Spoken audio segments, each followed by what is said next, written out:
আমি আজ কিছু কথা বলতে চাই যা বহুদিন ভিতরে চাপা রেখেছিলাম।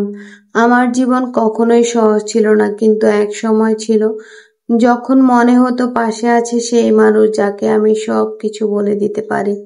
আমরা একসাথে হেসেছি, কেঁদেছি একসাথে, স্বপ্ন দেখেছি, এমন সব মুহূর্ত যা মনে পড়লেই বুক উঁচু হয়ে যায়।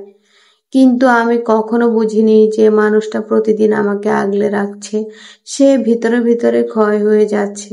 আমি ছোট ছোট ভুলগুলো, অবহেলা, সময় দেওয়া কমানো সব কিছু মনে রাখিনি। আমি ভাবতাম সে সব সময় আমার পাশে থাকবে। আমি কখনো তাকে বলিনি আমি তোমাকে চাই, আমি তোমার খোঁজ রাখি। দিন গেল, বছর গেল, আমাদের মধ্যে দূরত্ব তৈরি হলো। ছোট ছোট কথাগুলো আর শেয়ার করা হয়নি। আমাদের হাসি আনন্দ হঠাৎ শূন্যে হারিয়ে গেল। আর আমি তখন বুঝিনি কিভাবে আমাদের ভালোবাসা নিঃশব্দে ফুরিয়ে যাচ্ছে। একদিন সে চুপচাপ চলে গেল, কোনো ঝগড়া নয়, কোনো রাগ নয়, শুধু নীরব বিদায়।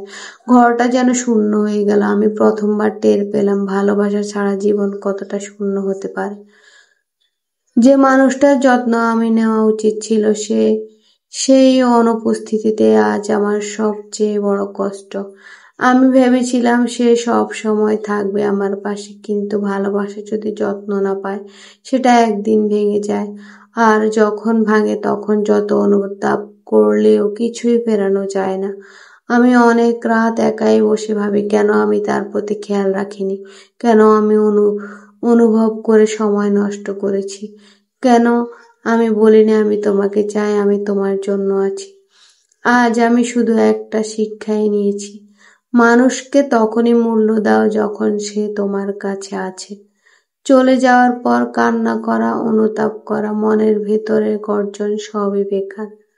সম্পর্ক তখনই সত্যি শেষ হয়ে যায় যখন আমরা অনুভব করি যে মানুষটি আমাদের জীবনের সবচেয়ে মূল্যবান ছিল সে আর নেই। আমার মনে হয় যদি একদিন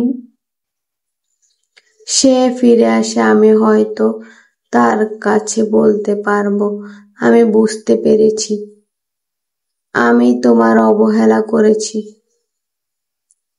কিন্তু কখনো ভুল করিনি তোমাকে ভালোবাসতে।